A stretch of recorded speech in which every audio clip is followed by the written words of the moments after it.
Bonjour les Madridistas, et bienvenue dans le journal du Real Madrid. Comme d'habitude, on commence par la lecture des couvertures des journaux espagnols. Pour Marca, les grandes équipes d'Europe menacent la jeune galaxie blanche. Certains grands clubs européens, dont le Bayern, étaient intéressés par Fede Valverde. Et on a connu le refus du joueur. Iker Casillas a accordé un entretien à ESPN ce week-end. Il s'est dit plus impressionné par la réussite de Cristiano Ronaldo, en comparaison avec celle de Lionel Messi. Durant une interview accordée à ESPN, l'emblématique capitaine du Real Madrid a été interrogé sur la rivalité persistante entre Messi et Cristiano Ronaldo. Deux hommes, dont un particulièrement, qu'il a bien connu. Cristiano a toujours eu un important désir de devenir le meilleur, depuis son enfance, et je pense qu'il a réussi.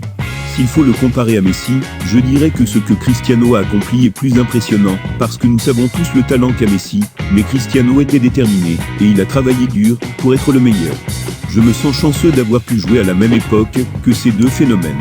Cristiano peut paraître arrogant pour ceux qui ne le connaissent pas, mais c'est tout le contraire, a déclaré Iker. Aussi, il est revenu sur son après-crise cardiaque, survenu en mai 2019. Beaucoup ne le savent pas, mais Mourinho a été l'une des premières personnes à se soucier de moi, à prendre de mes nouvelles, a révélé Casillas. J'ai vu des gens que je n'avais pas vus depuis longtemps, cela vous fait apprécier les petites choses de la vie, a-t-il conclu. Le champion d'Europe en titre aurait aimé se renforcer chez le Real Madrid. Le Bayern Munich s'est intéressé à Valverde, d'après Marca. Malgré une fin de saison dernière, un peu plus poussive, l'éclosion de Federico Valverde fait de nombreux envieux en Europe, même le champion d'Europe en titre. Selon les informations de Marca, le Bayern Munich a en effet pensé au milieu du Real Madrid pour renforcer son entrejeu après le départ de Thiago vers Liverpool. Problème, Fede Valverde est inaccessible, y compris pour la meilleure équipe européenne actuelle. Le Real Madrid l'a évidemment placé sur sa liste des intransférables et sa clause est à 750 millions d'euros. De surcroît, l'Uruguayen est heureux à Madrid, et son aventure madrilène ne fait probablement que commencer. Son objectif est clair, jouer et triompher en blanc. Avant son deuxième match avec la Croatie, face à la Suisse, Luka Modric est revenu sur ses dernières déclarations concernant la fin de sa carrière. J'aimerais prolonger et prendre ma retraite au Real Madrid, mais ça ne dépend pas que de moi, a assuré Lukita dans un long entretien accordé à la Copé cette semaine.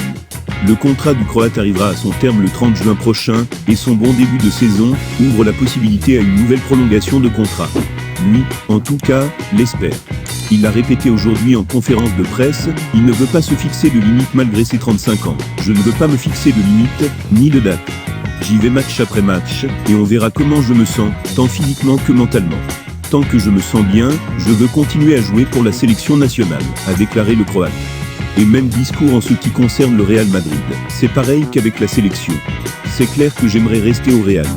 Cependant, j'ai bien conscience que je suis dans une tranche d'âge déterminante, et le club doit prendre les meilleures décisions pour tout le monde.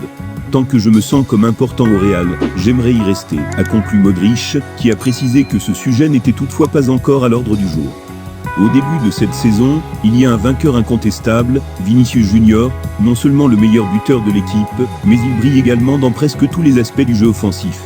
Vinicius est le meilleur buteur de l'équipe, avec 2 buts à ce jour, et le deuxième joueur, avec le plus de tirs, 6. Après Karim Benzema, 12, et ce départ est considéré comme le meilleur pour Vinicius depuis son arrivée au Real Madrid. Il a joué 3 matchs sur 4, dont 2 il était titulaire. Vinicius parie sur sa capacité à dribbler, à créer des situations offensives dangereuses, et à faire les meilleurs choix dans le dernier tiers, soit en solo, soit en jouant avec un coéquipier. Le dernier coup pour les talents madrilènes a été le Bayern Munich. Le club allemand s'est montré intéressé par Fede Valverde, mais Madrid et Valverde ont refusé la commande, et ne se sont même pas assis pour négocier. Le Paris Saint-Germain surveille constamment Vinicius, le Brésilien ne s'est pas encore imposé comme un titulaire au Real Madrid et Leonardo demande fréquemment à Vinicius, et le veut à Paris, surtout après que le joueur a été placé sur le banc devant City.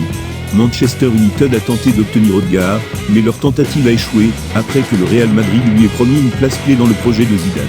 Liverpool en 2018 était prêt à payer 180 millions d'euros pour Asensio, mais ce processus n'a pas abouti. Achraf Hakimi a déménagé à l'Inter Milan pour 40 millions d'euros. Le club blanc a renoncé au service du joueur, car le principal acteur du projet de Zidane est Carva, le club n'a donc pas hésité à vendre le joueur marocain. Après une excellente année avec Séville, et après avoir été appelé en équipe nationale, Reguilon déménage à Tottenham pour 30 millions, avec l'option d'achat pour Madrid, le joueur a été autorisé à sortir en raison de la présence de Mendy et Marcelo sur le côté gauche. L'Ajax voulait signer Kubo après son année incroyable avec Majorque, mais le joueur a finalement été prêté à Villarreal.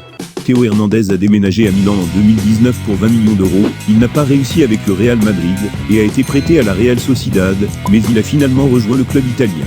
Oscar Rodriguez a déménagé à Séville après avoir donné une belle performance. Avec Leganés pendant 2 saisons, l'accord a été conclu pour 13 millions d'euros.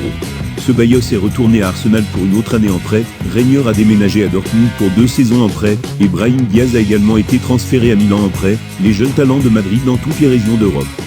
Le Real Madrid de Zidane de la saison dernière, surtout après la période de suspension, est devenu similaire à l'Atlético de Simeone. Dans la voie de ses victoires, le club royal se caractérise par cette sagesse, à savoir que gagner la Ligue revient à l'équipe qui marque une différence de but plus que son adversaire, en tenant compte des nuls qu'elle réalisera. Le Real Madrid a appliqué cette règle lors des 15 derniers matchs, en remportant 13, et en faisant 2 matchs nuls, dont l'un contre Leganés, ce qui n'était pas du tout important. La raison du travail de Zidane sur la partie défensive était le départ de Cristiano Ronaldo. Après son départ, le club rate le score moyen de 3,6 buts par match. Madrid avait l'habitude d'atteindre ce taux pendant la période de Ronaldo, et maintenant le taux de but de l'équipe au cours des 15 derniers matchs a atteint 1,8 buts par match. Le Real de Zidane, avec cette méthode a joué 15 matchs, a marqué 27 buts et 41 points, soit une moyenne de 1,52 points par but. L'un des principaux facteurs de cette solide équipe défensive est Courtois, qui lors de ses 31 matchs, avec Madrid en championnat l'année dernière, a gardé ses filets propres dans 19 d'entre eux, et n'a concédé que qu'un but lors des 12 derniers matchs. Vinicius a acquis plus d'expérience au Real Madrid en 27 mois, par rapport à de nombreux joueurs de 25 ans dans d'autres équipes. Aujourd'hui, il est un joueur clé chez les Blancs, buteur, et champion de sa meilleure étape dans le club. Vinicius à cet âge a fait preuve d'une maturité adéquate, et c'est parce que jouer dans la première équipe du Real Madrid lui a apporté une riche expérience en 2 ans. Vinicius traverse ses meilleurs moments à Madrid, 2 buts en 192 minutes, il a été élu le meilleur en 3 matchs, chaque jour il acquiert beaucoup d'expérience, il apprend beaucoup de choses à chaque séance d'entraînement sur ordre de Zidane, avec des joueurs, comme Ramos ou Benzema. Il a souffert lors de sa première saison au club, en se blessant lors du match de la Ligue des Champions contre l'Ajax au Bernabéu en mars 2019, et il s'est développé, en tant que joueur la saison précédente, remportant la Supercoupe d'Espagne et la Liga. Vinicius continue actuellement de s'assurer une place de titulaire dans l'équipe, les blessures répétées de Hazard ont permis à Vinicius de gagner plus de chances de jouer en position d'ailier gauche. Après un début de saison difficile, car la pré-saison a été courte, et l'équipe a disputé un seul match amical. La période de trêve internationale, qui permettra à Zidane de récupérer certains joueurs blessés, est arrivée. Les blessures sont généralement graves, mais cette fois, elles ont été moins graves. Donc, les joueurs ne manqueront pas beaucoup à cause de la période de suspension internationale.